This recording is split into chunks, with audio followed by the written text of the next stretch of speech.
Good morning, afternoon, everyone, and welcome back to the morning breakfast show with myself and my favorite co-host, Jose. How are you today?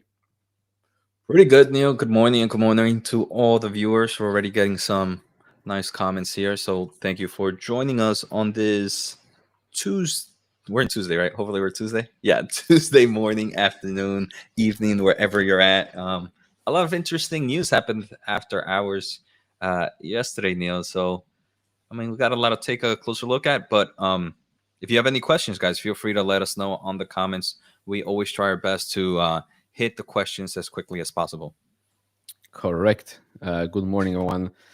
Everything's good here. Hopefully, everything's good on your end as well. Favorite chat here. So yeah, yesterday, I mean, it seems like... First, I really like the shirt. I didn't see what the logo was till now.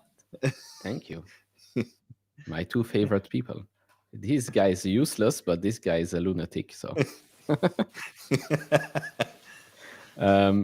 Yeah, we shall maybe talk about Intel a little bit, because it seems like Intel shall not be destroyed.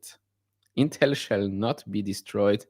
Last week we've had, of course, the rumors and reports that came out that said that the administration might want to take a stake in Intel, the company, which makes sense. I do believe that Taiwan has also a stake in TSMC. Taiwan, the country, has of course helped TSMC to become the huge company that it is today. Now, with Intel, okay, I don't know how much they'll take, 10%, maybe more, maybe less. Yeah. But we did also get some other news yesterday that is very interesting. Yeah. So, Neil, question between these two stories. One, we do have the confirmation. So this one, the Softbank group, we do have confirmation. The other one is still, I guess, reports on it. What are your... we can talk about that one later, but what are your thoughts on it actually being real? Do you think there's... if you were to put a percentage of it being real, do you think we're leaning more to, yes, this is true, or it's more like there's just some smoke, there's some fire behind that smoke?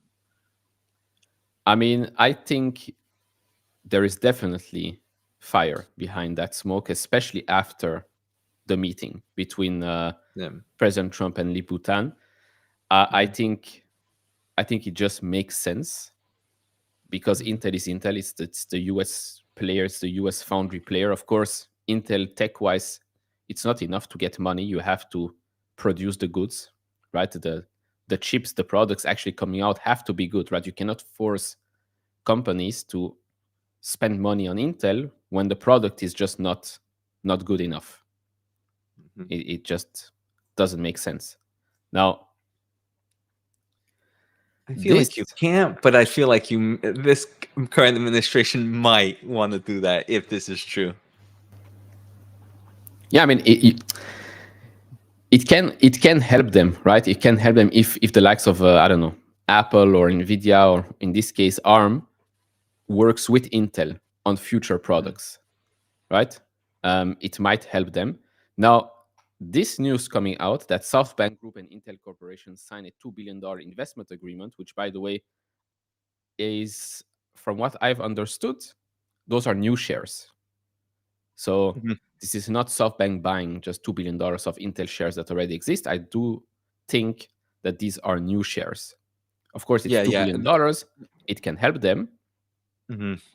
But it's not about the $2 billion, because, of course, $2 billion is not going to save Intel, right? That's nothing in the grand scheme of things. What this is, this could just mean that Intel and SoftBank and ARM might be working together on future projects, probably also maybe Stargate, because, I mean, SoftBank and ARM, they basically own the company, right? I think that's still fair to say today. SoftBank now investing in Intel, SoftBank committing a lot of money to invest in the United States as well. If you put all the puzzle pieces together, you might see where this is going in the future. Yeah, I agree with there, Neil. I mean, there were also, I don't know if you saw reports earlier this morning that prior to this SoftBank investment, and I agree, the news that I've read have make it seem like it's new shares, which is crucial, right? Because that means Intel's actually going to get the $2 billion. And I think that's why Intel also announced it on their press release. If they just bought it off the market, Intel doesn't get $1. It's just whoever buys it or sells it there. So I do believe $2 billion, and right now the stock is, what, $100 billion. So at least a 2% dilutive to investors, which I don't think is a bad thing. The other thing is, we know SoftBank in general is trying to become this massive AI company, right? They want to be one of the top players in the AI space. And to be able to do that, you need to make sure you have great manufacturing and supply chains. I think that's very crucial right now. Intel is definitely good at things like advanced packaging. They definitely, I mean, are moving in the great direction here with the manufacturing business. So it does make sense if for $2 billion to be able to say, look, if I need something, maybe because I'm a major investor, I will get a little bit of priority into some of this stuff. So, and we've seen in the past that with I think it was with, I don't know if it was for 18A, Neil, or for 14A, ARM announced that they were kind of collaborating a little bit to make sure that ARM chips would be able to be manufactured. Not ARM chips, but chips in the ARM architecture would be working well with that Intel Foundry. It was one of the first few times, I think it was 2 years ago, where we saw an ARM CEO and Intel CEO kind of talk about a partnership for the very first time.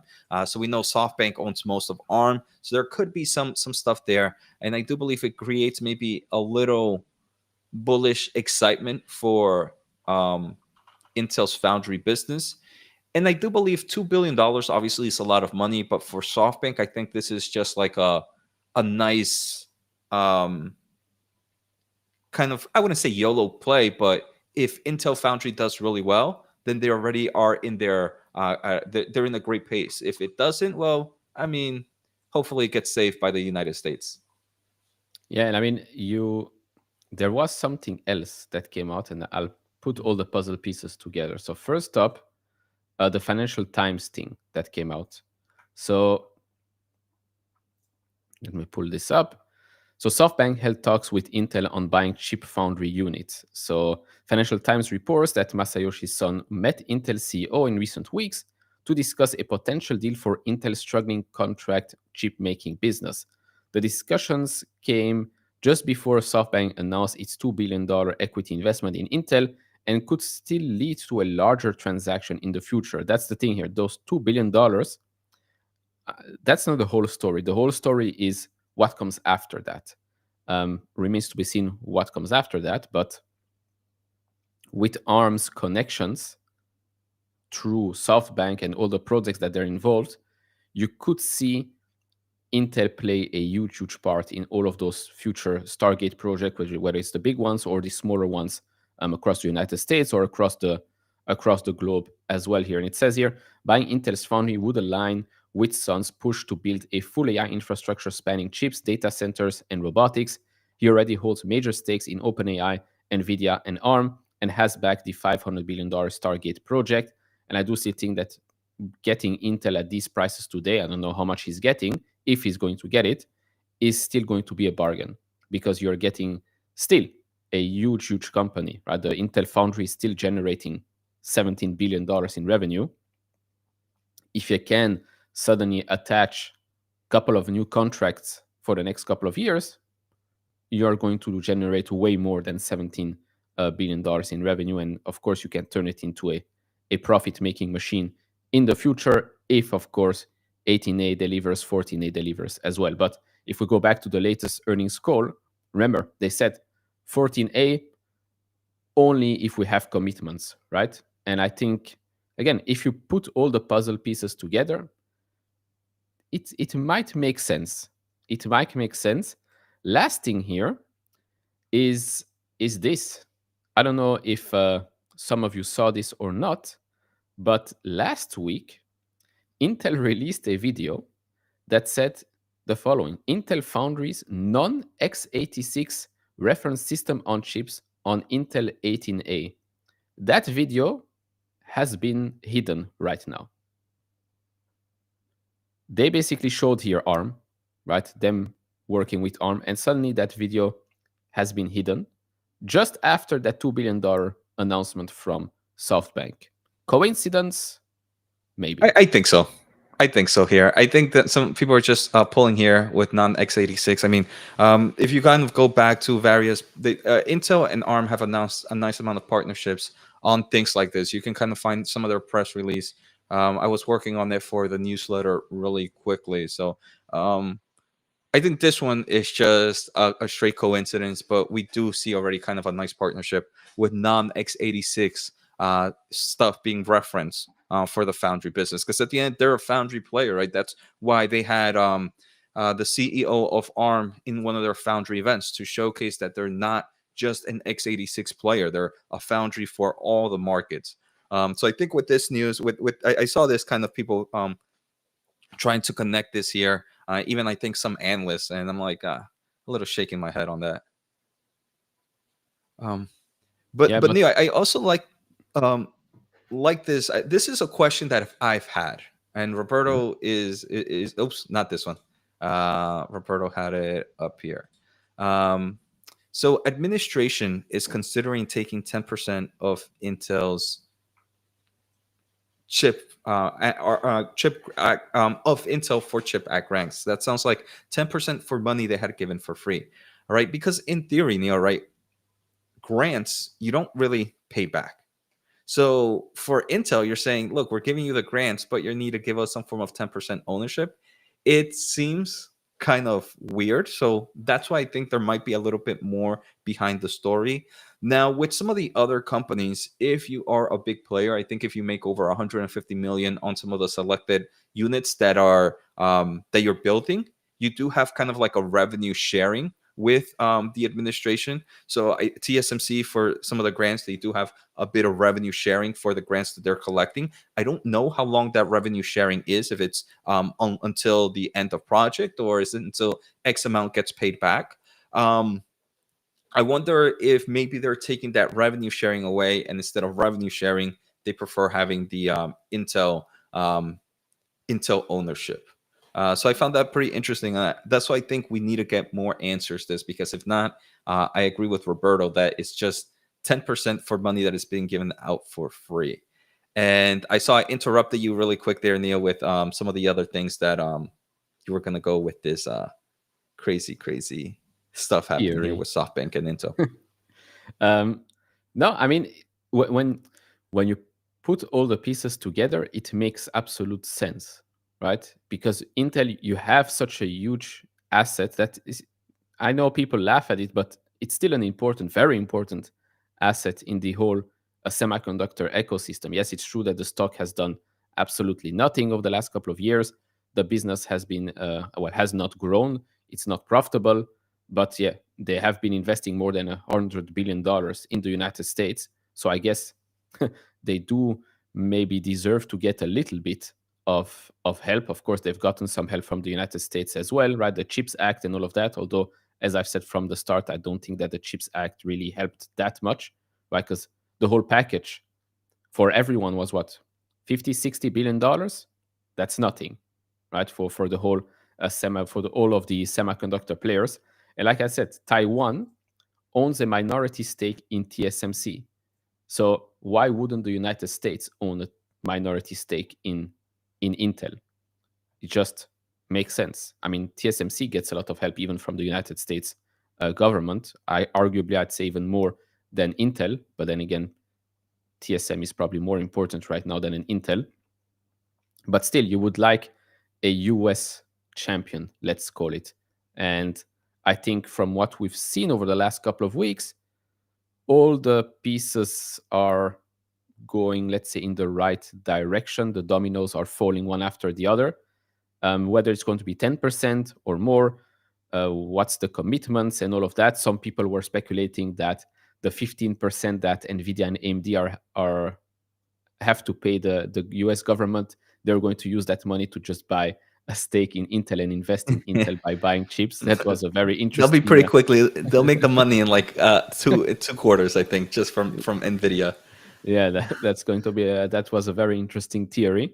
But yeah, I mean, it makes sense, especially if you can get a stake in Intel at these prices right now for Intel, because I do still think it's quite cheap for what it can offer in the future. I mean, right?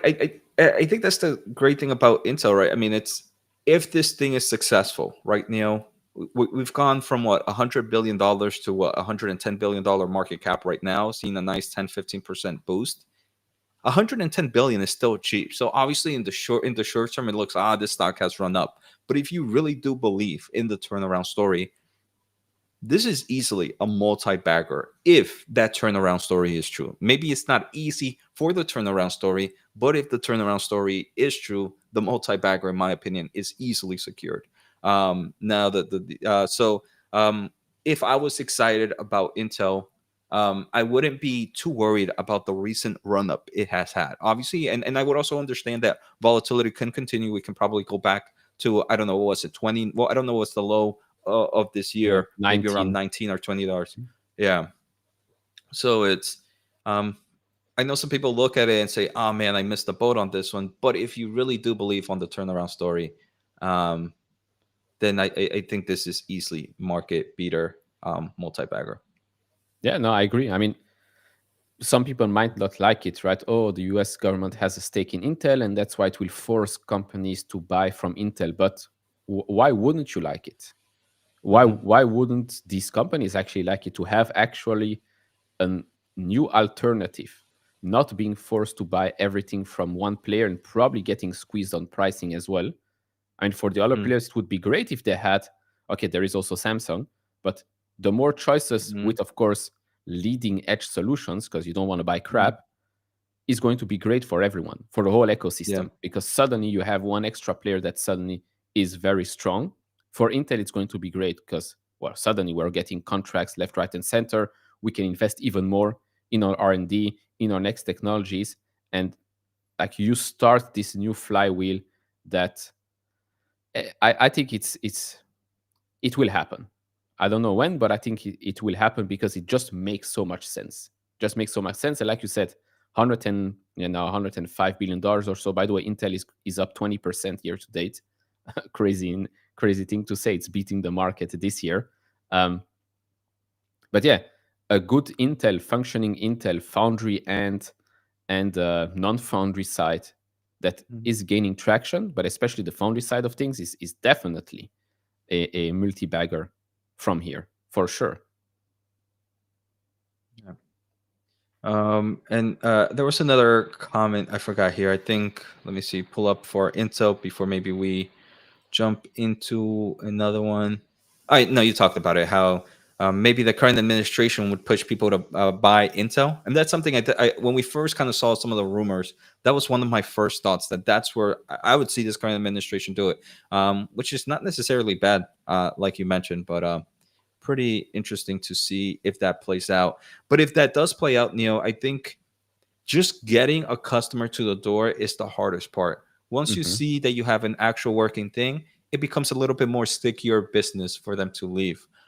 So um, I it to me be bullish if we start to see some big companies announce some major announcements here with either 18 or 14A.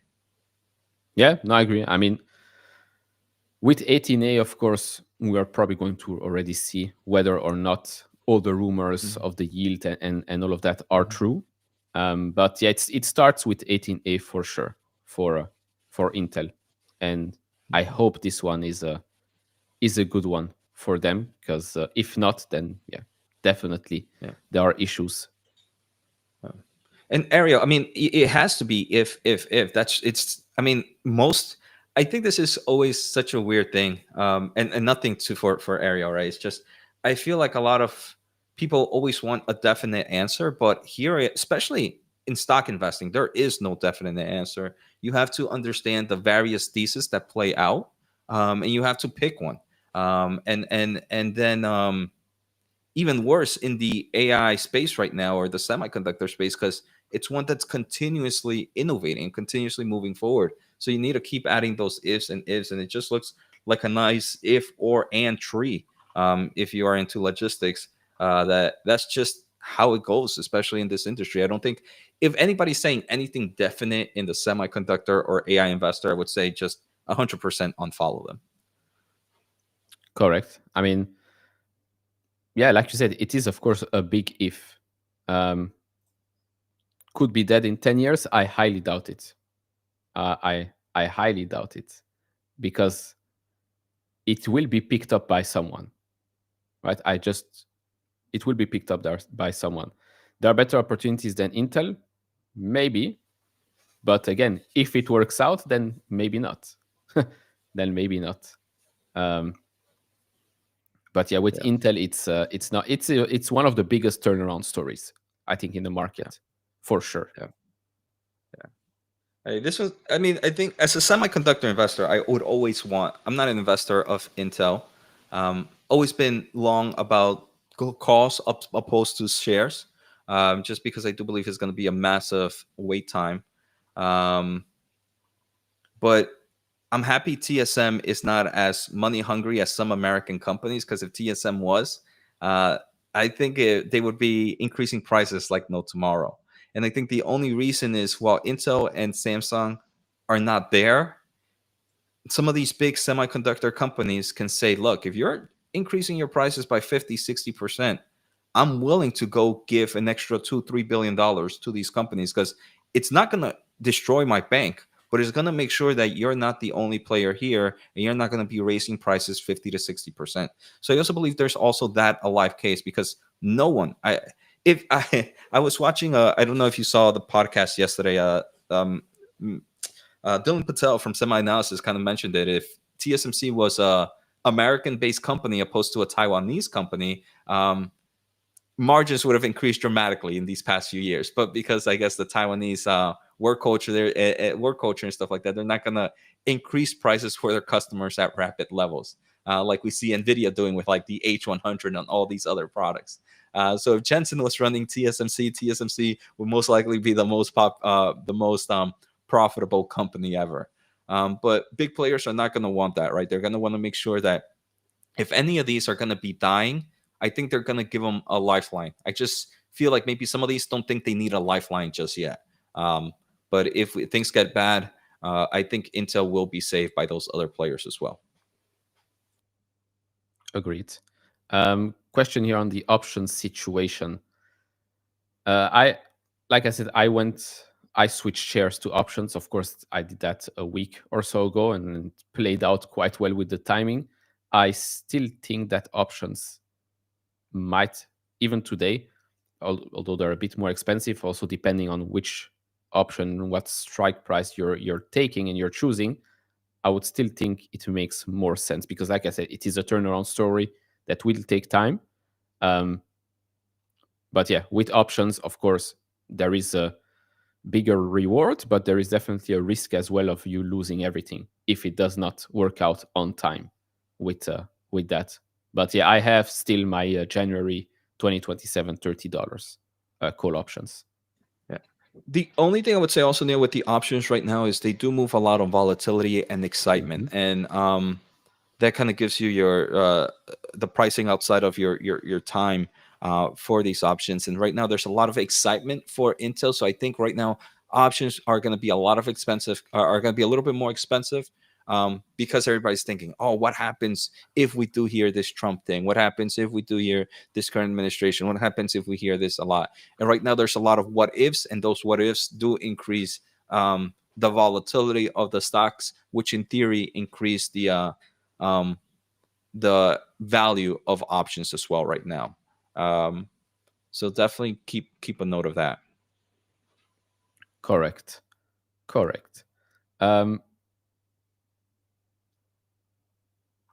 Let's see. I missed a super chat right here. Your top 5 AI semi stocks to invest for the long run. I mean, I guess we already have a couple because we own them. I would still go AMD, Micron. Well, I own Intel, so I have to choose Intel call options there as well. Nvidia. So AMD, Micron, Nvidia, Intel, and then the last one.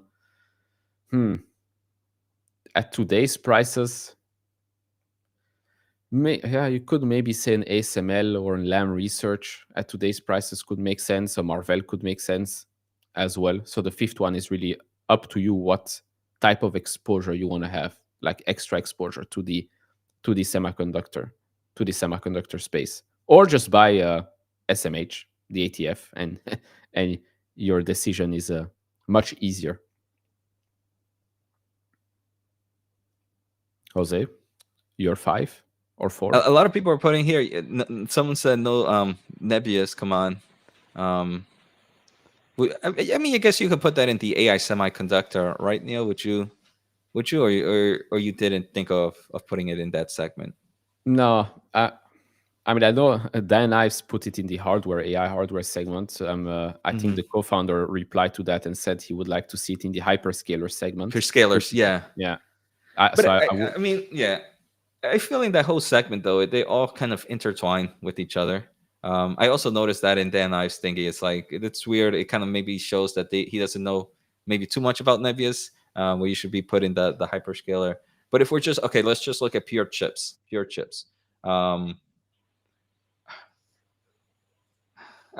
My top 5: Nvidia, AMD for the AI chip market, Marvell for the ASIC market, something safe for just the overall industry. And this is just at the top of my head right now. So Nvidia, AMD, Marvell, my more volatile play. Then some safety net would be TSMC and ASML as well, or Lam Research. A big equipment players would be the big equipment player and the manufacturer leader. I think that would be a great 5 where you have growth opportunities, where you have some strength, where you have some monopoly, and will pretty much follow the whole change of the AI space.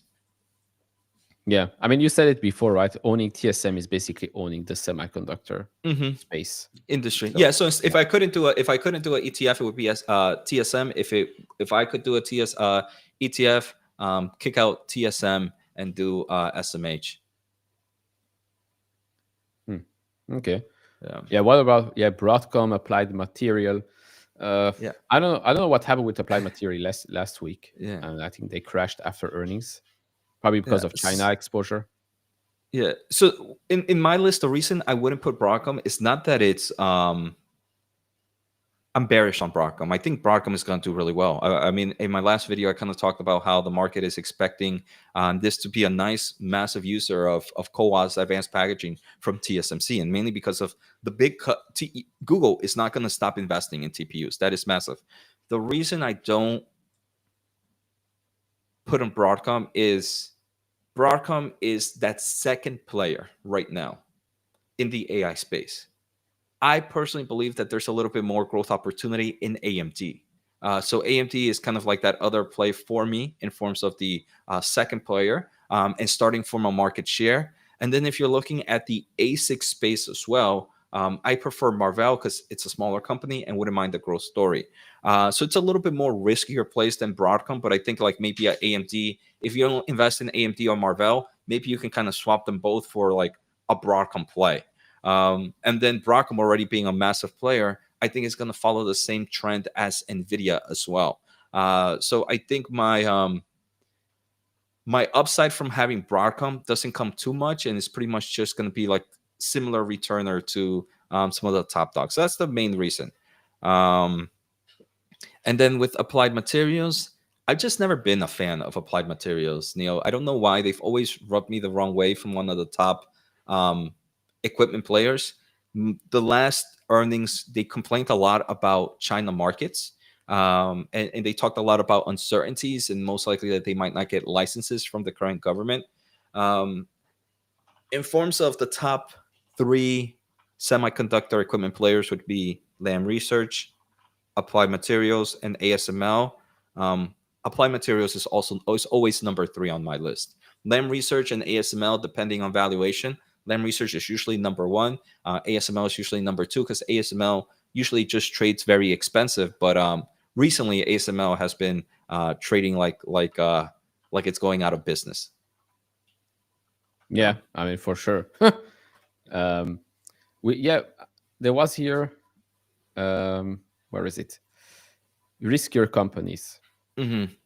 Yeah. So in a 5-year, I definitely wouldn't like to put riskier companies. That's why I didn't name them. But I am a shareholder of Air Technologies, which has been killing it lately. I do believe Air is one of my favorite sub $1 billion equipment players that can benefit from a lot of different things, the AI market, the EV market, stuff like that. So I do own Air.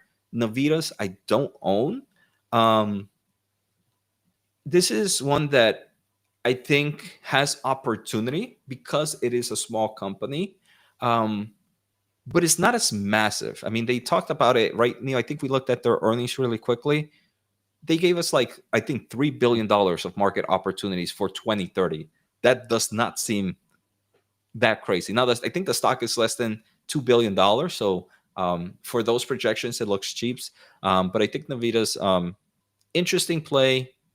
The power market is competitive. The biggest attraction for them is the small size that there are right now. Yeah, I mean, and a lot of those projections that they made are like for 2030 or whatnot, like Mm-hmm. so far out, and it's barely a big number. It was barely a Mm-hmm. big number for them. Mm-hmm. I do want to touch on a couple of things here from chat around the Intel government and all of that. So I agree with Adam here. They don't need to be the best. They just need to be profitable. If they have guaranteed contracts, that's what they need. And I agree. Like an Intel that is, again, going to be profitable, that will have higher margins, of course, that will get contracts either from government or from other players that basically got the message from the government, you have to start buying from Intel. It's true. It probably is unfair. Um, that's good enough for Intel to be successful from here. Um, and to say that the second place is the first loser, we can go back to the discussion of AMD and Nvidia. AMD can be very, very successful being the second place. Like a second place company that generates billions and billions of dollars in profits, I don't think that's a loser. That's just a winner that happens to be number two. And with Intel, again, I go back to the same thing. Taiwan has a stake in TSMC. So if Taiwan TSMC can get help from the government, why wouldn't an Intel do the same thing?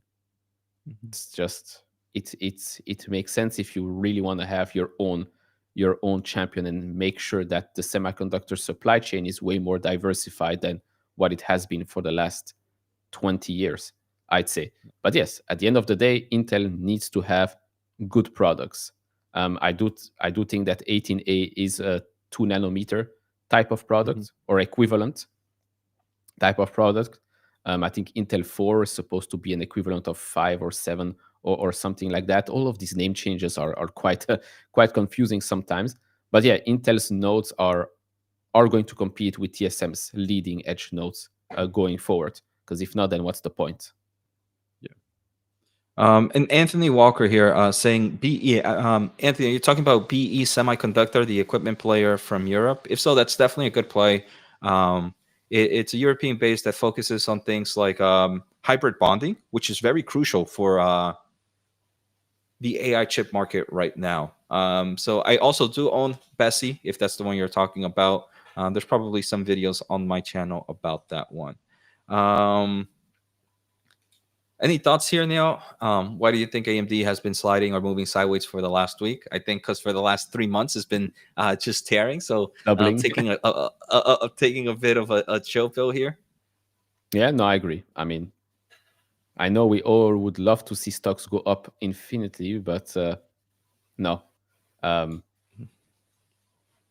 It's yeah, I mean, it's still up more than double since the lows in April. So I'm not complaining here at all. The 15% tax for Nvidia and AMD. AMD They can't can take that. easily take it for a long Yeah, term. for a very long Indefinitely. time actually. Yeah. Indefinitely. Yeah.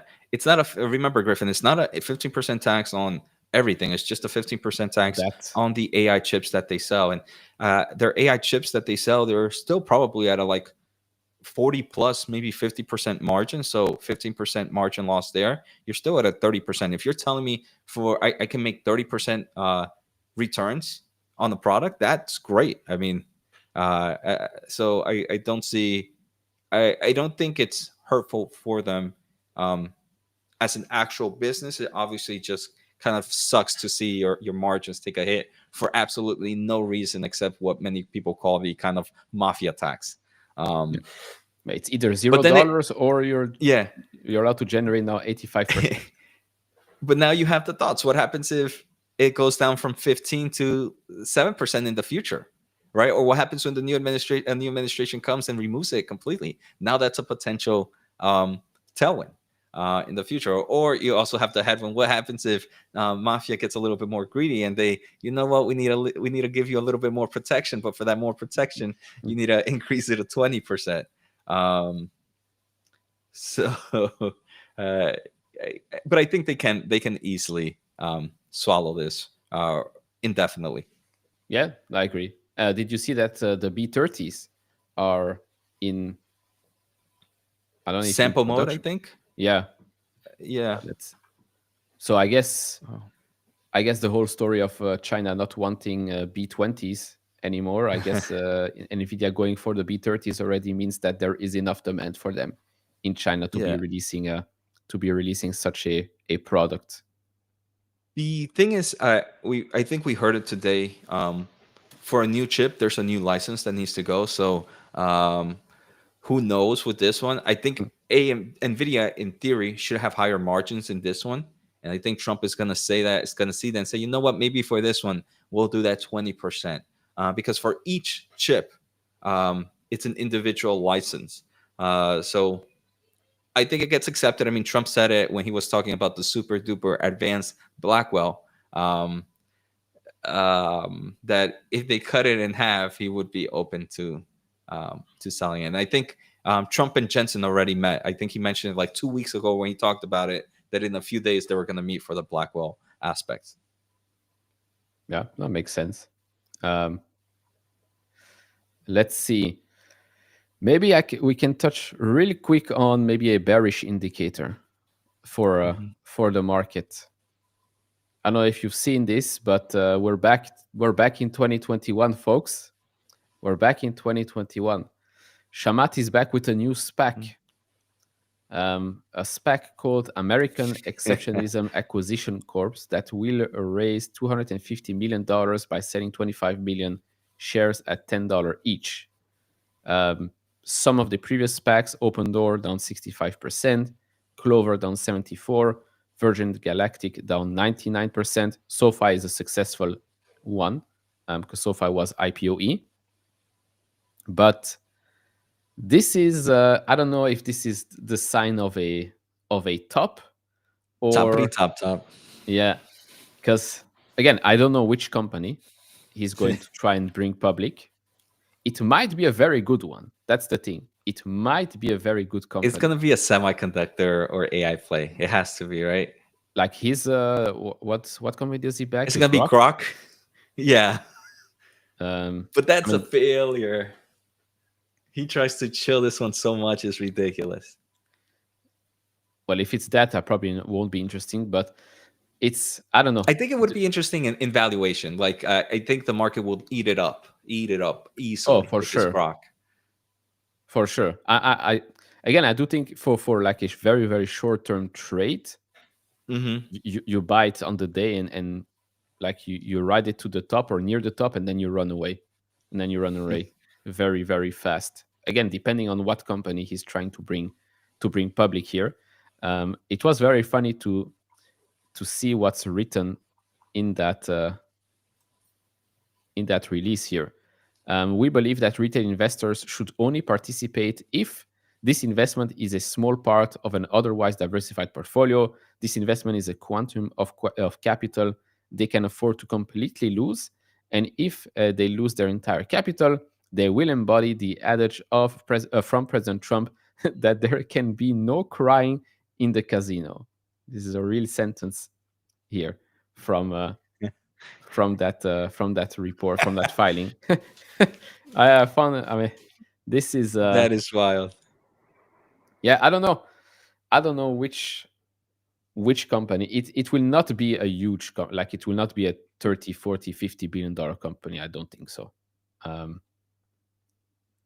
the question is which one. Which one has he been talking about a lot? Which one is worthy Is it of? a quantum play? This investment is a quantum of capital they can Yeah, no. afford. I mean, I highly doubt it's a quantum play.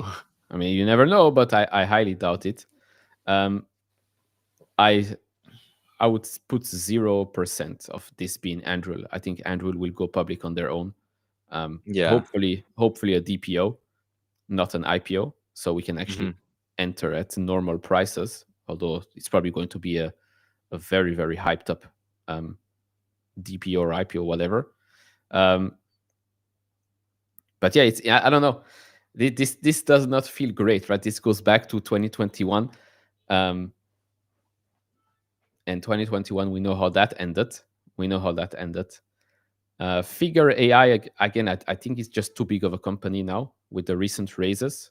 The other one, what is it? Apptronic. Why did I heard about this name before?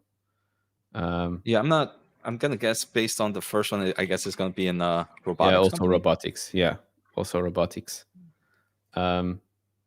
So yeah, I don't know. Put your guesses in the chat or in the comments if you're watching this later. But it's going to be a very interesting one to follow. Again, I if it's an interesting company, I might just buy it straight out, trade it, and then run away for the hills. Um, because, for example, a SoFi was a very good one. Was a very good one. Yes, it's a SPAC, and maybe that's why it took a while for it to recover. But it's a good company. Now, even with IPOs, good companies, you usually have to wait like 6 months or so until the market finds out what's the real value of that company. Um, but yeah, we'll see. We'll see which way he will go with this SPAC right here. I do wonder if people have already some like bets, like on There's Polymarket or probably a whatnot. bet. Yeah, a bet. I was trying to see of some successful SPACs that we've had.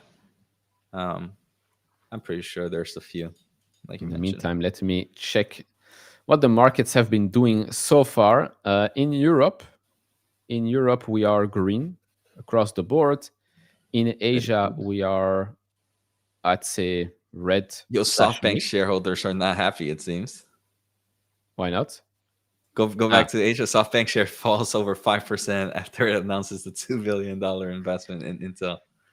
I mean, what is $2 billion after all of the announcement that SoftBank has made over the last Yeah, couple of make months, those right? 500. Yeah, right.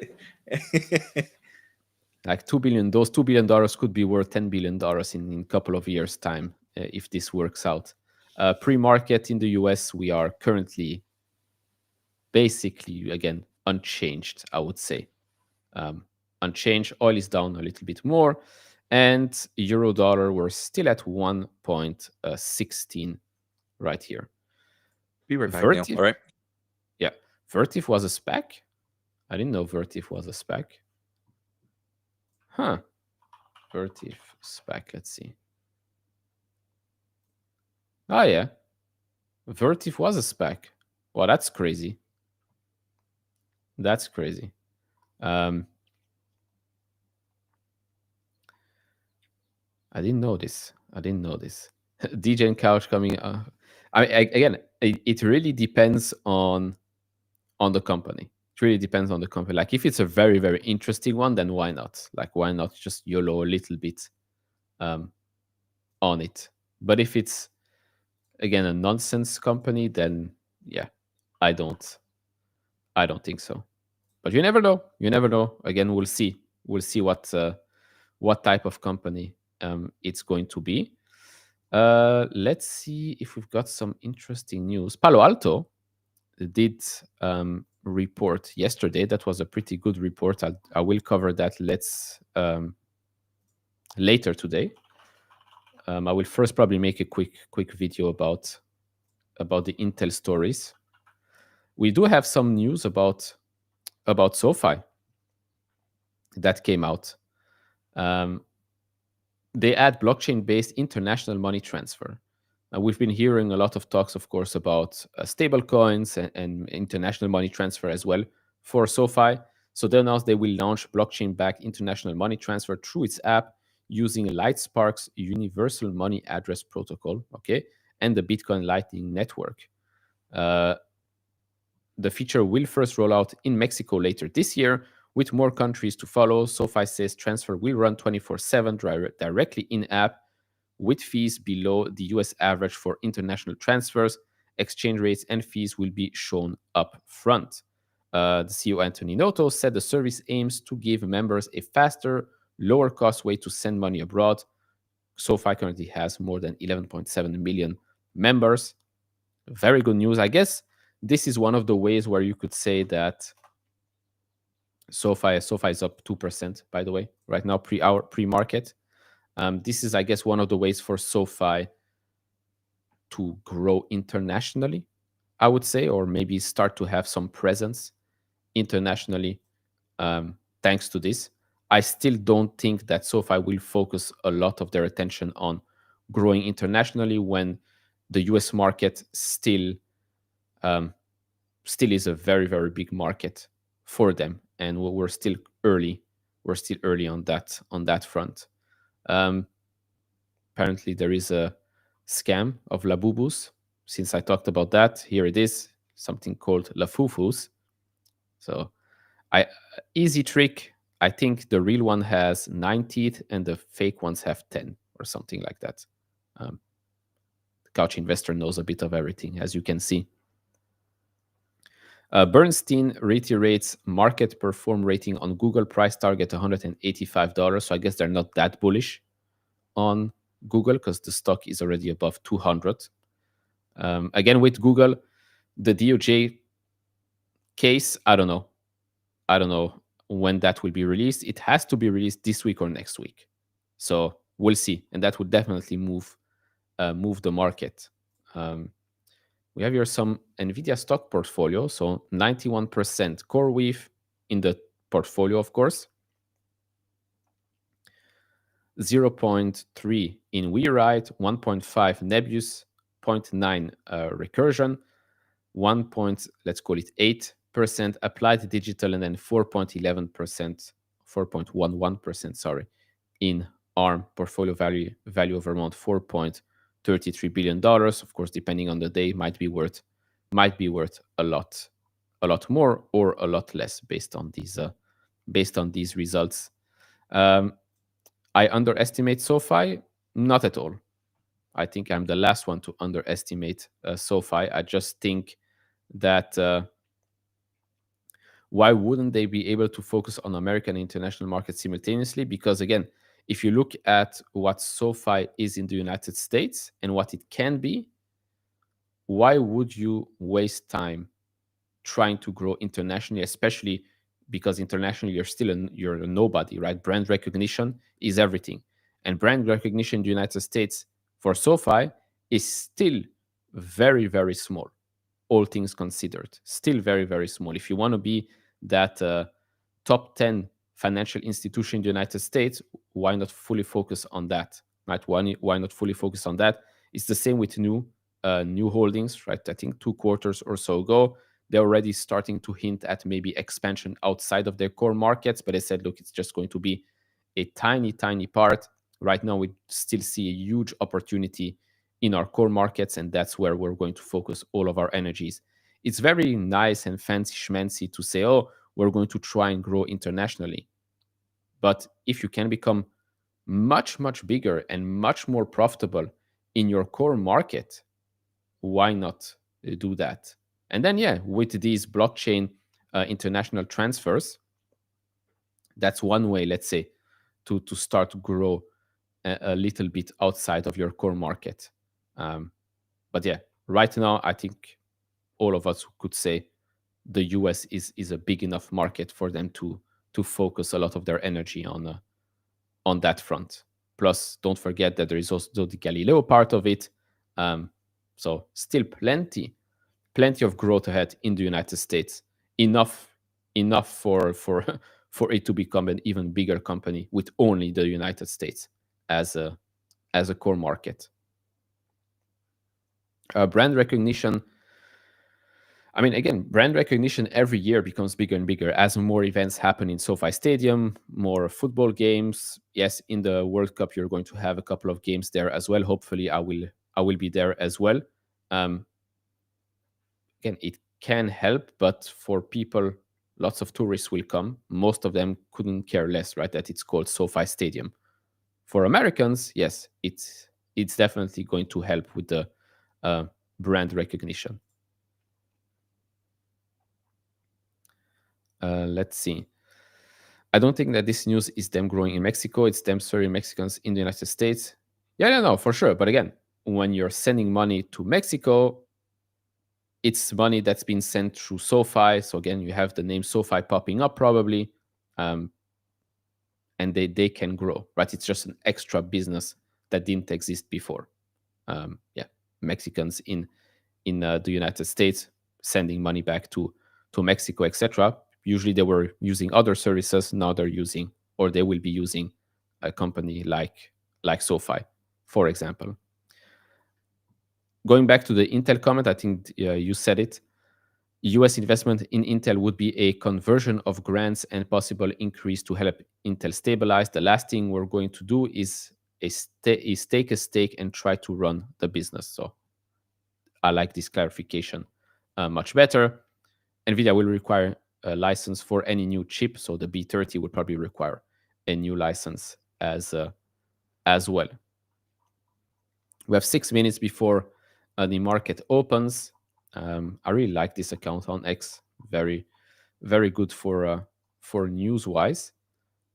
Talking about SoFi, here we have some news popping up for Robinhood. They launch pro and college football prediction market. So a bit more gambling on Robinhood here with the prediction markets, which have been a huge success over the last, quarter or two, I would say. So yeah, that's going to help. That's going to help them as well. Let's see if we have something. You have something else. Let me pull up this really quick. Yeah, this is interesting, right? European defense stocks slide as Trump-Zelensky meeting raises hope of peace in Ukraine. First of all, this is very good. Okay, regardless of if you own these stocks or not, this is very good. Then this provides opportunities because there is no way that these companies will not continue to grow a lot, and there's no way that Europe suddenly says and stops spending on defense.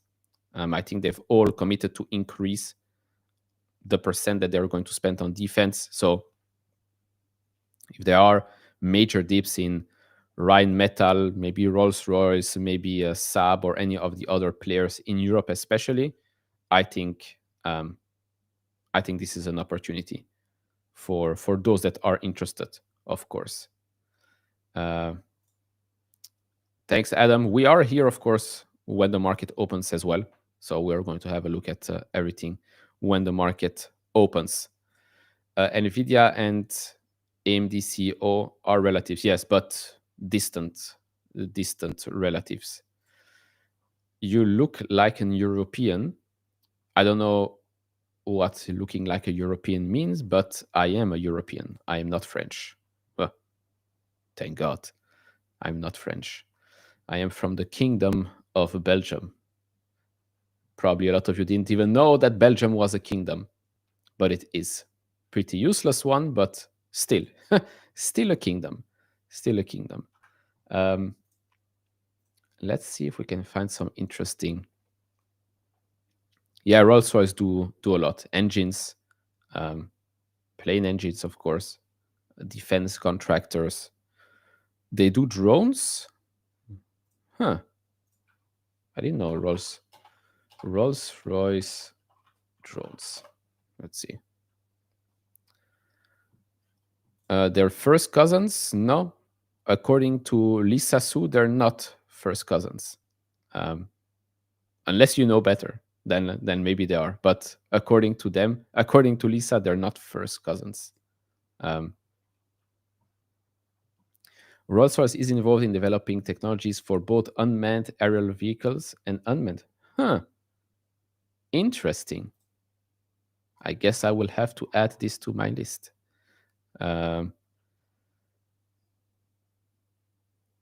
Vlaams of Frans, allebei. Allee, ik spreek Frans en spreek Nederlands as well. For those wondering, I just spoke Flemish or Dutch. Same, but different, but still same. Why isn't this? Okay, finally it pops up. All right. Before the market opens, let's have a quick look of what has happened. What has happened yesterday. Oscar, after we went offline, was actually up 6.4%. So some nice momentum here with Oscar yesterday. We had Applied Digital that continues to go up. My YOLO bet still stands with this one that we bought here at $9 and something. So quite happy with that. Small amount there. Duolingo. Look at this nice rebound. Very, very nice. Of course, my entry was 369. Then I bought my second chunk at 308. So now I'm already in the green with that. That was up close to 13% yesterday as the market noticed that it actually is a very good company. So now we're back at, just above the 200-day moving average for Duolingo. The trade desk is reviving a little bit. The prices here are 10 times better than at $90. I've said this before and I'll say it again. Great companies are amazing, but you have to pay a correct price for that. And with that, the market is open. So you can already see all the stock prices update on the left, on the right, sorry. But let's have a look at the heat map real quick and what we are seeing. Wait a second, why is this not opening up? Trading View, you guys need to update your servers. So far, not much movement, not a lot of movement here with the big tech companies. AMD is down 2.5% today. Nebius down 2.3%. AST 1.7 so far. Duolingo 1.4. A lot of stocks here are down a tiny bit to 1%. Intel is up 7% right now. That might fade, of course. Might fade. It's already fading a little bit. SoFi is up 2%. Novo Nordisk continues to go up a little bit. Robinhood up 1%. Uber up 1%. United Health basically flat. Oscar flat-ish. We'll give it a couple of minutes for those prices to maybe stabilize a little bit more here. Let's see. Grab. what is Grab doing? Let's see what Grab is doing these days. Still $5. Still $5. Who asked me about Grab? Um, I like the company. I always said it. I like the company. I've covered this a year ago at $3 and something. I like the company. I have a stake through Uber. That's why I don't hold Grab, because if Grab is successful, Uber is going to benefit from that as well. So I didn't see the point of owning Grab straight out. But I like the company. I think they're doing exactly what they should be doing. But it's not a stock where I know it got a lot of attention and hype, but it's not a stock that you should see it 3x, 5x like in a year or so. It's already a $20 billion company. Can it become a $100 billion company in the future? Yes, it can, but it will take time. It will take time for sure. So we've got a little bit more red right now. Not much, a little bit. I'm not invested in Novo, although I did say, I think 2 weeks ago when it was 45, 50, I said it as well before. It was undervalued before, but then of course when you change guidance to the downside, it's not as undervalued, right? Because suddenly the growth rates are completely different, and so you have to think about the company a bit different. Now, $45, $50. Now it's at 54. Yes, it is still, in my opinion, cheap. Still cheap because this is a company that is still growing, still very profitable. Now with the new CEO, I do think that the turnaround story will take some time, but I do think that the worst is behind them.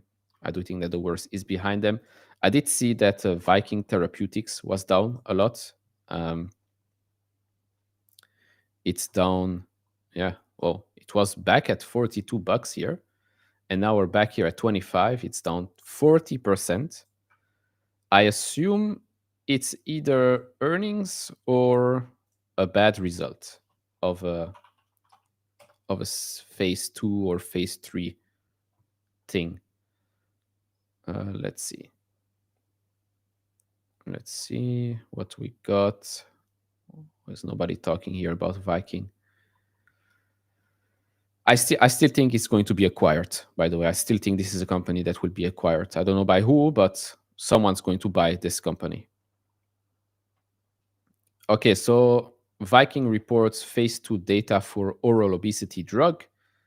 VK2735 drove up to 12.2% weight loss in 13 weeks, with 97% of patients hitting above 5% loss, though side effects led to higher discontinuation.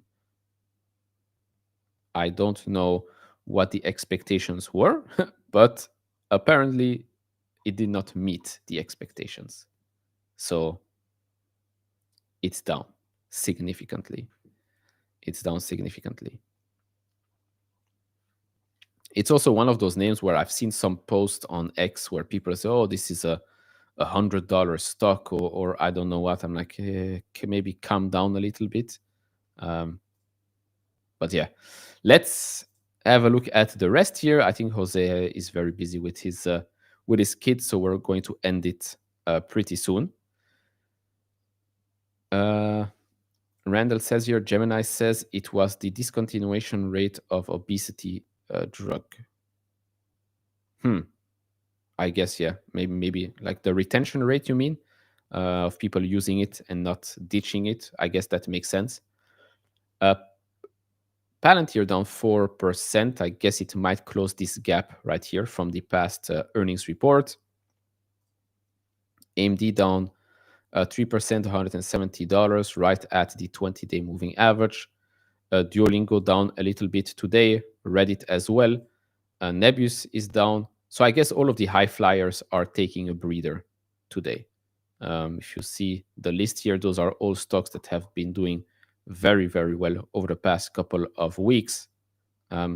Rocket Lab is making here a nice little base at around $43 or so. Might start to average up and accumulate a little bit more pretty soon there. Who's green? Intel is green at 8% right now. Not bad, not bad at all. Oscar is up 3.66%. Very nice, very nice. And PayPal still. With PayPal, okay, with PayPal, I said yesterday I looked at the options play, and I think I will pick March. Let me actually maybe try and show you. Go ahead, Neil. Show us.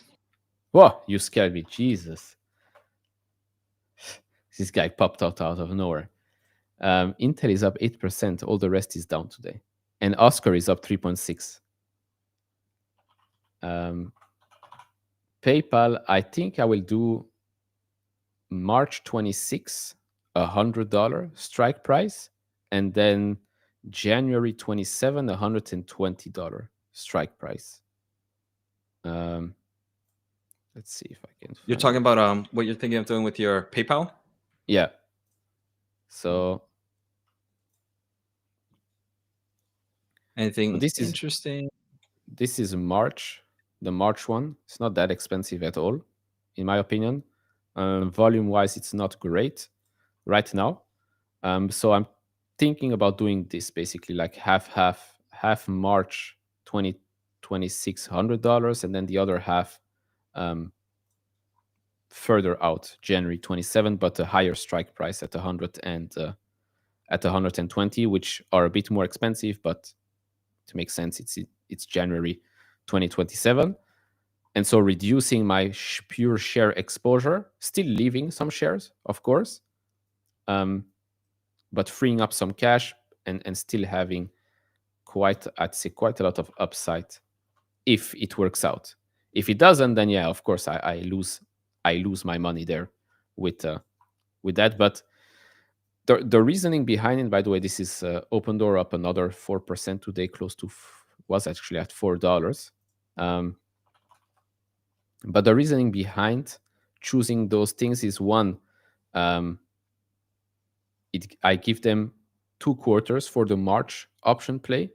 I give them 2 extra quarters for the stock to basically move on the way up. It also gives the Fed time, I guess, to cut 2 times until March, which might help again with the momentum of the stock. Because essentially what I need is for the stock to be back to January prices before March, well before March. Like if I can see PayPal at prices of January in December or in January of 2026, so 2 months before my calls expire, I think I'm good. I'll be very good, of course, for the January 2027, but I'll also be quite good for the March one in 2026. So it's not that crazy, I think. Of course, I would need momentum on my side. Definitely seems like right now, though, Neil, we're getting a bit of a reddish on some AI plays. I see Nebius, CoreWeave are both down about 3% on the day. We see any thoughts on what's happening there, or is it just the excitement fading a little bit? Yeah, I mean, what is it? Nebius. Even yesterday we were at $69 for Nebius, so it's not like we haven't seen those prices in the last 24 hours. CoreWeave, this makes more sense for it to go down even more again. Lockup period expired, so maybe we might be seeing some more selling over the next couple of days. AMD down 3%. Again, not that crazy. Not that crazy here. Last thing, maybe Eli Lilly. Yeah, very nice rebound. Not surprised. This was a very big overreaction. Nice rebound here by Eli Lilly. Another one that's done a nice rebound is GitLab. Went down to like the 38s and now it's bidding back to 46 here. Very nice rebound. Yeah. Thank God we touch on these stocks during the live streams. Huh? That's why you should join us. That's why you should join us every live stream. Intel up 8.7%. Wild for there. Question for you: if you had call options for Intel and they were up double in a week, like my $30, January 27, would you sell already, or wait? I uh, I mean, maybe sell, like, what I would do is sell at least 50% of my initial thing. So like that would be, if they're up double, so that would be what, 25% typically of it. Because then it allows you in forms of, especially here with some of the black magic you have here on Intel, you kind of see, I can kind of see that red line you're having there. So I think the chances of maybe hitting a top might be soon. Um, but obviously it's never guaranteed. So taking 50% of the initial, I think it's probably the best play, which would be 25%. You still have the 75% still up there running. Yeah, because the thing is, I have $30 for January 27. So like, that's the other thing. It's pretty long. It's definitely, if yeah, it's that long, I wouldn't worry too much about it. But I don't think it's, if it's that long, maybe like I said, 50% of your initial, which would be 25% of the total, isn't necessarily the worst thing either. yeah, And then it gives you the opportunity to even double down if it pulls down right now. yeah. No, fair enough, fair enough. Because honestly, But I've you been have a doing it. lot of, I mean, the thing here is you have Trump, him saying anything good about Intel could go either great way, or anything, if he starts to hate Lee Bhutan again. Yeah, exactly. We could see this thing go back down. Yeah. That's the thing. Like we could see $30 next month, or we could see Yeah. $20 next month. That was next month. Yeah. Like if we see $30 next month, of course I'm very good. But yeah, we'll see. We'll see what happens. The other thing, I think Trump does seem to have a great from what I've seen on news, he does seem to have a good relationship with what's his name? Maya-san? No. Masayoshi's son from Softbank. From Softbank, yeah. So yeah. I mean, I wonder if this is also something there where he's trying to get closer to the Trump administration. Look, I'll save one of your American companies and stuff like that. So the thing with right now is there could be a lot of things in the backplay happening right now that could be seen as great news once they all come out to light. Yeah, no, I agree. Yeah, with that, I guess we can close it out. Nothing crazy happening, I think, today. We have Home Depot that reported earlier this morning. Palo Alto Networks yesterday night, pretty good report. I think that's about it. This week is very, very quiet. Target and Walmart reporting as well. But yeah, other than that, nothing too crazy other than the news that come out for Intel and stuff like that. So we will continue to cover AI tech semiconductor stocks. We'll be back probably tomorrow as well for a morning live stream. So with that, it feels like a quiet week, and I don't think it's going to be a quiet week at all, Neil. Is the quiet before the storm? Is that what they say? I mean, especially for next week, because next week we have a week. Yeah. All right, everyone. Thank you all for joining. We shall see each other tomorrow morning. Bye bye.